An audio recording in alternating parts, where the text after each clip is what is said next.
오늘 하나님의 말씀은 누가복음 7장 11절로 17절 말씀, 제목은 청년아 일어나라. 이 말씀 가지고 함께 은혜를 나누시겠습니다. 옛날 어느 왕이 궁중의 학자들에게 세상의 역사를 정리해 오도록 그렇게 명령을 했습니다. 학자들이 역사를 정리하였더니 아주 여러 권이 되더라는 거예요. 왕은 너무 방대하니 요약을 해서 오라고 했습니다. 그러기를 몇 차례 반복해서 나중에는 줄여서 한 권의 책을 만들었습니다. 왕이 그 책의 첫 장을 펴자 글자 하나만 덜렁 쓰여져 있었는데 이런 것이었어요. 괴로울 고자였다. 괴로울 고자. 다음 장을 넘겨보니까 정말 백지예요. 무슨 영문인지 학자들에게 물었더니 세상 역사를 연구해 본 결과 모든 게 고통이라서 그렇게 한 글자로 요약했다는 겁니다. 왕이 고개를 끄덕이며 그렇구나. 세상 역사는 실로 고통의 역사로다. 이 점에 있어서 누구도 예외가 없죠. 그래서 인생을 생로병사라고 말하죠. 태어나고 늙고 병들고 죽고 하는 그런 모습. 태어나서 죽기까지 모든 게 고통이라는 말씀이죠. 또 세상을 가리켜서 흔히 고해라고 부릅니다. 고해. 인간 세상에 고뇌의 바다라는 뜻으로 괴롭고 힘든 인생을 비유한 말입니다. 어제는 파도가 없이 아주 잔잔하고 평화롭다가 얼마나 파도가 없고 평화로워요. 오늘은 갑자기 산더미 같은 파도가 들이닥치는 거예요. 이게 뭐 생각지 않았던 일이 생기는 거예요. 욥기서 5장 7절에 보면은 이랬죠. 인생의 고난을 위하여 난나니 불티가 위로 나름 같으니라. 우리의 연수가 지습이요 강건하면 발습이라도 그 연수의 자랑은 수고와 슬픔뿐이요 신속히까지 우리가 날아가나이다. 불티가 위로 확 올라가잖아요.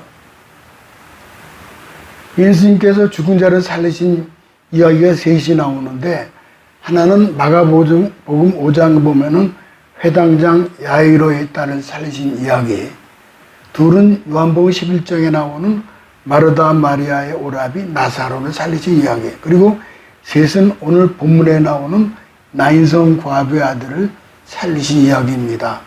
공통점은 예수님께서 누구신지를 차별화해서 보여주고 있다는 거죠. 그동안 예수님께서는 랍비라거나 선제라거나 선지자다, 능력이 많은 분이다라는 말들을 많았습니다. 다시 말씀드리면은 위대한 사람 가운데 한 사람이라는 시각이었어요. 그러나 죽은 자를 살리시는 모습을 보고 생각이 달라지게 된 거죠. 바로 이분이 하나님의 아들이라는 것을 믿게 된 거죠. 예수님께서 갈릴리 지역의 작은 마을인 나인성으로 가셨습니다. 제자들이 성문 앞 길을 설 때 조문객이 많이 따르는 장례 행렬과 마주쳤습니다. 한 과부의 아들이 죽어서 장사 지내러 가는 행렬이었습니다. 예수님께서는 슬퍼하고는 하는 과부를 찾으셨고 울지 말라 말씀하시고 위로하셨습니다. 그리고 장례 행렬 안으로 들어가셔서 관에 손을 대시며 이렇게 말씀하시죠.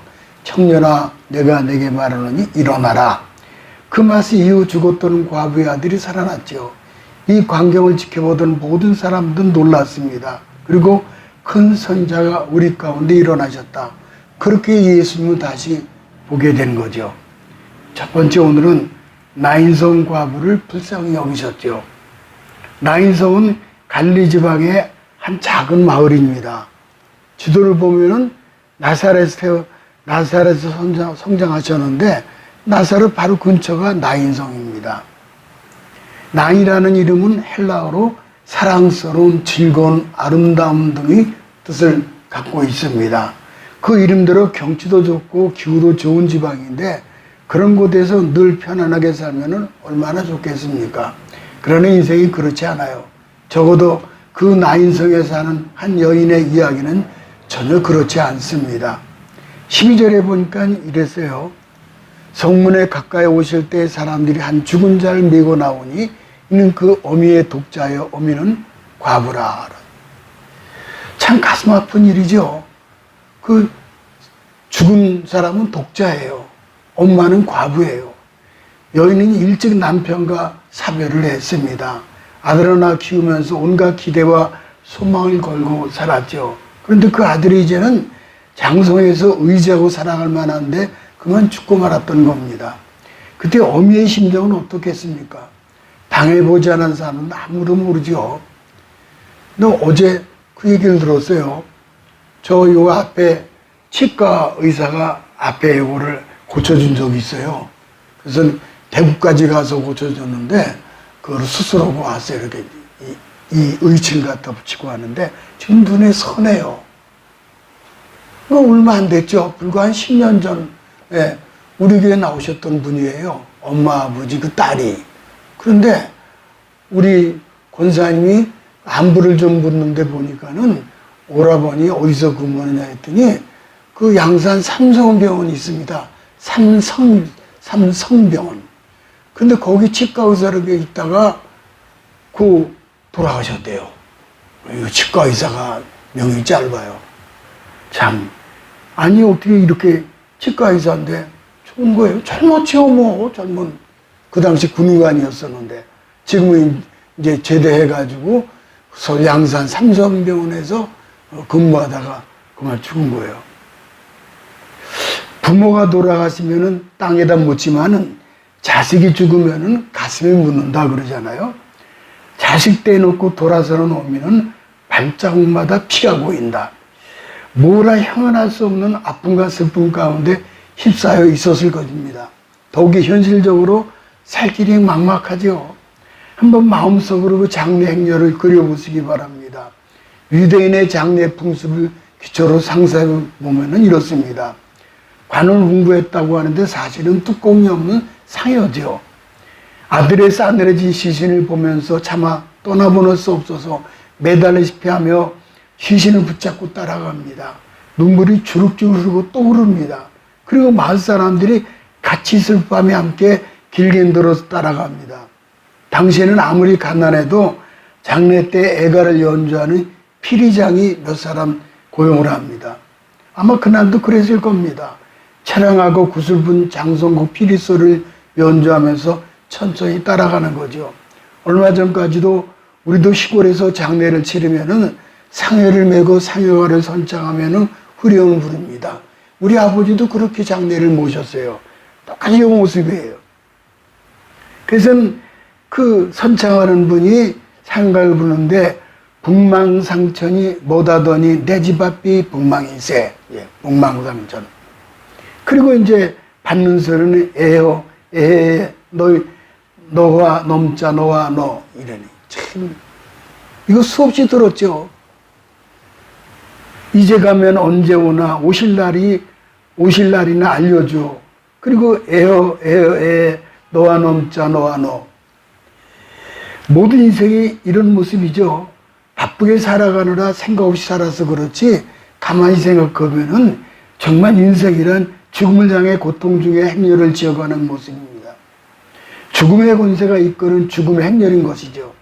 죽음의 권세는 모든 인생을 지배하는 힘이 있어요.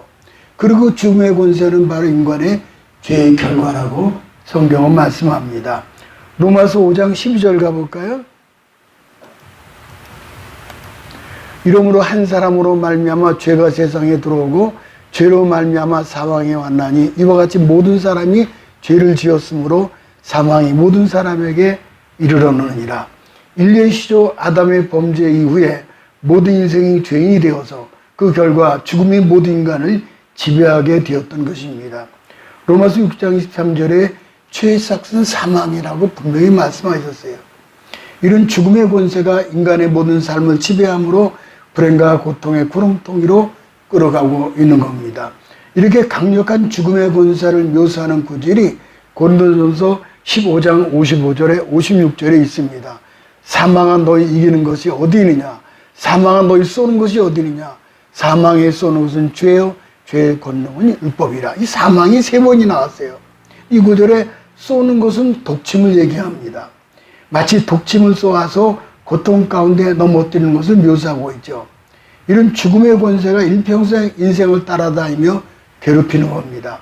쉬우러 가면은 가끔 뱀이 물려서 주입을 당합니다. 제가 공주 시골에서 우리 교인 할머니가 뱀에 손을 물렸습니다. 팔목을 고무줄로 꽉 묶고 즉시 할머니를 모시고 공주 의료원으로 달려갔습니다. 의사분이 그때는 119도 없었어요. 해독제를 놓으니까는 즉시 화색이 돌았어요. 지금 해독제가 참 영적으로 예수님의 보혈이 독을 제거한 거죠. 본문의 과부도 외아들도 심지어 조문함에 함께 행렬을 지어 따라가는 사람들조차 똑같이 독이 주입된 인생입니다. 죽음의 권세에 속수무책일 수밖에 없는 연약한 생들이죠. 그래서 모든 인생은 소상집 같은 인생을 살아갈 수밖에 없는 거죠. 절망 속에서 그리고 고통과 슬픔 속에서 살아가는 인생입니다. 그러므로 모든 인생에게 구원이 필요합니다. 13절을 또 볼까요? 주께서 과부를 보시고 불쌍히 여기사 울지 말라 하시고, 여기서 불쌍히 여긴다는 말은 깊은 동정을 가리킵니다. 예수님은 어쩌면 나인성 과부를 보면서 어린 시절 어머니 마리아를 생각했는지도 모릅니다. 앞으로 자세히 십자가 달려 죽을 때 분명히 고통스러워할 모친 마리아를 생각했을 것입니다. 진정한 동정이란 이처럼 자신과 상대방을 오버레시키고 감정이입으로 동일시하는 거죠. 이 동정은 그저 같이 우러지고 마는 값싼 동정이 아닙니다. 아무리 동정을 해도 능력이 없으면 무익한 거예요. 예수님의 동정은 능력이 있는 것입니다. 그래서 13절에 울지 말아라 그랬어요. 그냥 하는 소리가 아닙니다. 눈물을 그치도록 도와주겠다는 강한 의지적 표명입니다. 그런 강한 의지와 능력이 곧 나타납니다. 무엇이 죽어가는 불쌍한 어머니와 죽은 아들을 다시 살려낼 수 있었습니까? 주님의 부활의 능력입니다. 부활. 두 번째는 상해를 멈춘 주님의 손길의 터치입니다. 주님의 손길과 터치를 기억하시기 바랍니다. 14절 상반절 가볼까요? 가까이 가서 그 관에 손을 대시니 맨자들이 서는지라. 당시의 유대인들이라면 다음 두 가지는 절대로 접촉하거나 만지지 말아야 할 것이 있습니다. 하나는 문둥병자이고 또 하나는 죽은 시체였습니다. 그런데 예수님은 유대인의 랍비로서 이 두 가지 규칙을 다 깨뜨리고 만지신 것입니다. 먼저는 고름이 흐르는 문둥병자를 만지시자 그 문둥병자가 깨끗함을 얻고 다시 일어섰습니다. 그리고 지금 죽은 자의 시체를 만진 거죠. 그러니까 그 죽은 자가 생명을 얻고 다시 일어서게 된 거죠. 주님의 손길을 만지심이 이 기적을 가져온 거예요. 이 만지심의 기적이야말로 사랑의 기적이 되는 거죠. 인간이 세상에 태어나 첫 울음을 터뜨리는 순간부터 엄마의 접촉을 통해 사랑을 경험합니다. 이 접촉의 결핍 때문에 인간의 정서적인 성장은 지극히 불안정하게 되죠. 미국 인류학자 중에 마가렛 미드라는 분이 있습니다. 그는 전 세계를 돌며 현대 문명의 영향을 적게 받은 종족들을 대상으로 인류학을 연구하신 분입니다. 그 중에서 뉴기니아의 아라페시족과 문두구모족에 대한 연구는 여러 가지 중요한 교육점을 오늘날 우리에게 던져주고 있습니다. 같은 나라에 살면서도 너무로 이들이 기질이 달랐습니다. 아라페시족은 온순하고 평화를 사랑하는 족성에 반하여 문두구모족은 난폭하고 공격적인 족성이었다는 거예요. 지금 최근에 대림동에서 그 대낮에 칼부림 사건 났죠. 분당에서 칼부림 사건 났죠. 그 지금 무슨 장갑차가 무장경찰이 지금 무장군인이 지킨대 지금 아주 그냥. 이게 웬일이야 이게. 이게 그 마치 아라페시족하고 문두구모족하고 이제 이 인류학을 연구한 분이 오늘 우리에게 이렇게 주신 그 교훈이에요. 결론부터 말씀드리면은 두 부족의 아이를 키우는 방법에 근본적으로 차이가 있었다는 거예요. 아라페시족의 엄마들은 아이를 작은 그물 모양의 가방에 넣어서 앞으로 안고 다니면서 엄마와 몸으로 접촉하면서 눈길과 손길을 보내고 원할 때는 젖을 물려준답니다. 그러나 문두구모족은 같은 나라에 살면서도 아기를 넣는 바구니를 등 뒤에 메고 다녔다는 거예요. 그러다 보니까 아기가 엄마의 몸과 분리되어서 아무 접촉을 할 수 없었던 거예요. 곧 엄마의 목소리나 엄마의 표정을 지켜볼 수 없었던 거죠. 또한 젖을 먹일 때는 아랍베시족은 앉아서 아기의 입에 젖꼭지가 잘 들어가도록 배려한 다음 젖을 먹는 아기들을 토닥여주는 것을 관찰할 수 있었다는 거예요. 반면 문두구모족은 엄마들은 서서 한쪽 팔로 아기를 안고 젖을 물리다 보니까는 팔이 아프게 마련이어서 얼른 젖을 떼고 다시 바구니에 아기를 넣고 등에 진다는 거예요. 이제 하다 보면 분명해진 거예요. 아랍베시족은 평화성과 문두구모족의 폭력성의 차이는 터치 곧 만져주심의 차이가 있었다는 거예요. 만져주심, 터치. 우리가 복음서에서 나타난 예수님의 일상을 관찰해 보면은 그분의 중요한 습관 하나가 터치였음을 알 수가 있습니다. 당시 사회로서의 상상할 수 없는 습관이었죠. 예수님은 특별히 사회적으로 터치가 금지된 문둥병자, 죽은 시체조차 금기를 깨고 터치하셨습니다. 예수님은 베드로의 집에 들어가셨다가 그의 장모가 열병에 하나 누운 것을 보시고 그 손을 만지셨습니다. 그래서 그 열병이 떠나가고 건강해져서 주님과 제자들을 섬긴 것이 성경에 나옵니다. 마태복음 9장에 두 소경이 따라오며 우리를 불쌍히 여기소서라고 고함을 쳤습니다. 발걸음을 멈추신 예수님은 저희 눈을 만지시면서 너희 믿음대로 되리라. 그래서 그들의 눈이 밝아졌습니다. 사랑의 터치가 무서운 병을 몰아내고 건강하게 해주신 것입니다. 또한 예수님께서는 어린아이들이 내게 오는 것을 용납하고 금하지 말라 하시면서 아이들에게 안수를 하셨습니다. 이렇게 예수님은 사랑의 터치로 어린아이들에게 관심과 용납을 보여주시면서 꿈을 심어주신 것입니다. 18년 동안 귀신 들려 앓으며 꼬부라진 여인에게도 안수하심으로 병에서 노연하게 하셨습니다. 귀가 들리지 않은 청각장애인도 만지면서 안수해 주시니까는 그 사랑의 터치로 이제 들리고 또 귀신도 쫓아내고 소외된 외로움을 어루만져 주신 것입니다. 뿐만 아니라 도마와 같이 예수의 말씀을 믿지 못하고 의심하는 자에게 부활하신 후 나타나셔서 못자고 난 손과 창자고 난 옆구리를 보여주시면서 이제 만져보고 믿음이 없는 자가 되지 말고 믿는 자가 되라고 그렇게 말씀을 들어오셨습니다. 믿음이 없음을 책망하거나 비난하지 않으시고 믿음을 갖도록 도와주시는 사랑의 터치였던 것입니다. 오늘 우리에게도 이런 사랑의 터치가 필요합니다. 복음성가 가운데 주님과 같이라는 가사가 아주 심금을 울립니다. 이거죠. 주님과 같이 내 마음 만지는 분은 없네. 오랜 세월 찾아 난 알았네. 내겐 주밖에 없네. 주님과 같이 내 마음 만지는 분은 없네. 오랜 세월 찾아 난 알았네. 내겐 주밖에 없네. 주 자비 강같이 흐르고 주 손길 치유하네. 고통받는 자녀 품으시니 주밖에 없네. 그렇습니다. 교회는 병원입니다. 아픈 사람, 병든 사람, 약한 사람, 문제 있는 사람, 그런 사람들이 모이는 곳이 바로 교회입니다.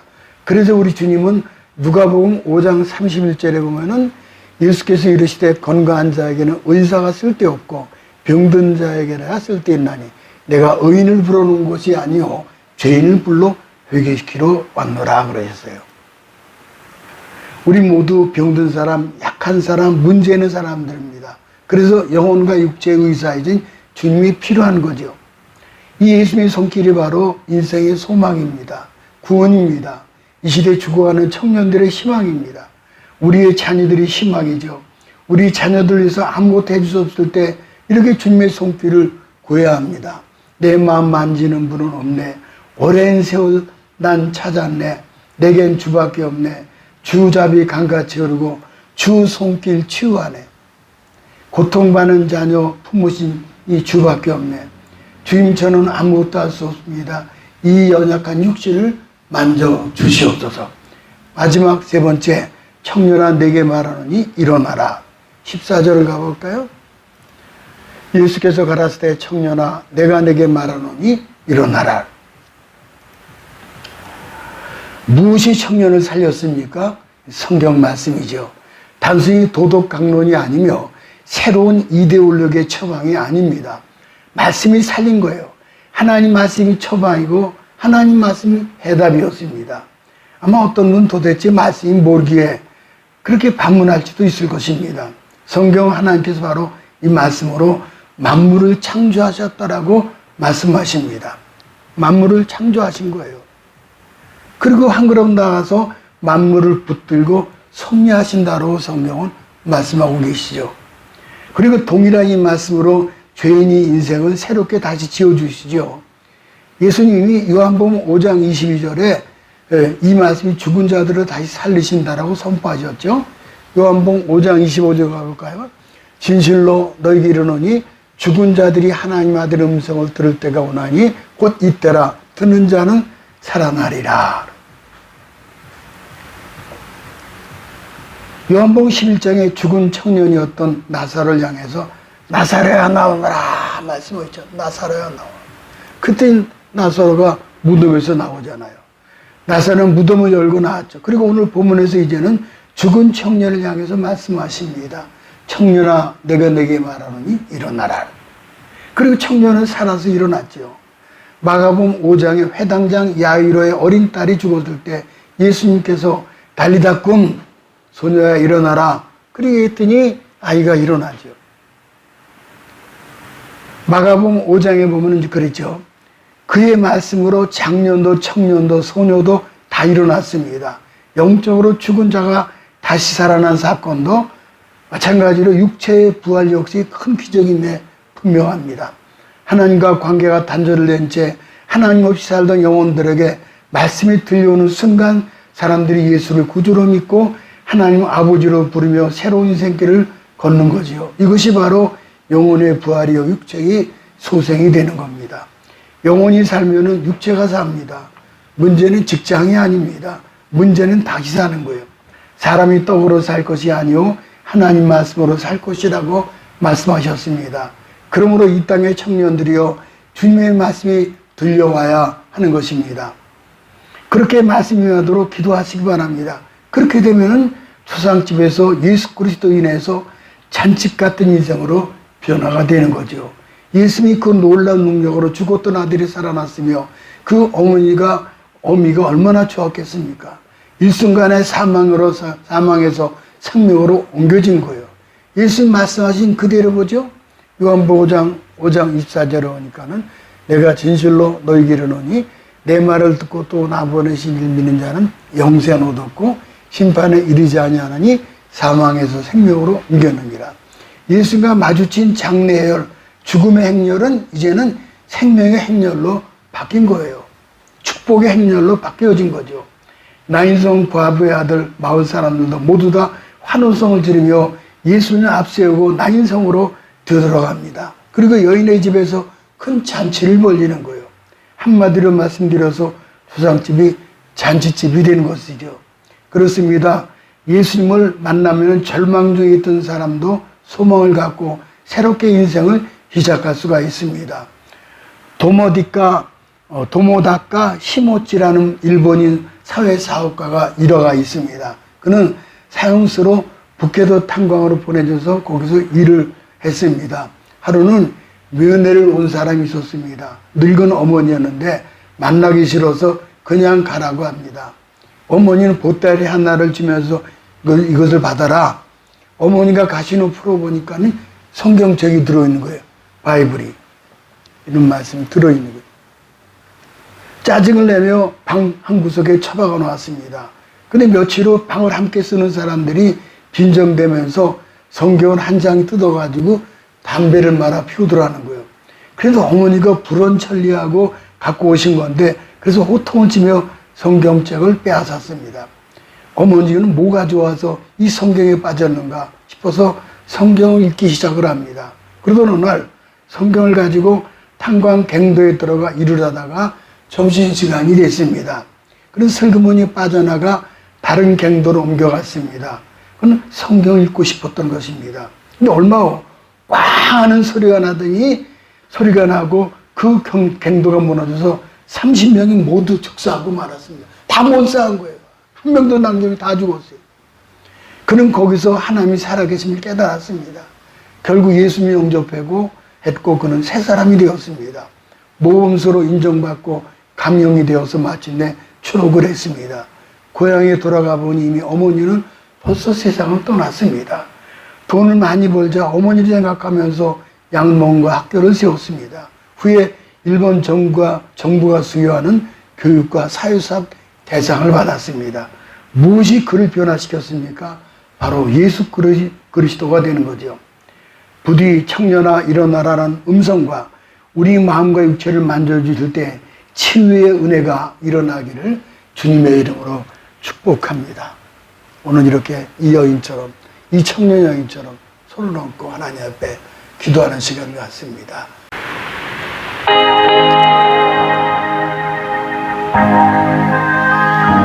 전능하신 아버지 하나님 감사합니다. 우리를 살려주시고 구원의 반열에 서게 하신 것을 감사합니다. 오늘 하나님 나이선 과부의 아들을 만져주신 것처럼 우리를 만져주시길 바라곤 합니다. 주님과 같이 하나님 동행하면서 충성히 치료하고 계시는 복을 허락해 주옵소서. 이 세상에 나를 만져줄 분은 예수님밖에 없사오니 예수님을 만져주셔서 그 치료가 급속하고 이르시는 복을 베풀어 주시옵소서. 또 시간 오셔서 성령의 제공으로 우리 약한 육체를 만져주시고 뭉쳐주시옵소서. 감사드렸고 우리 주 예수 그리스도 이름으로 기도드립니다.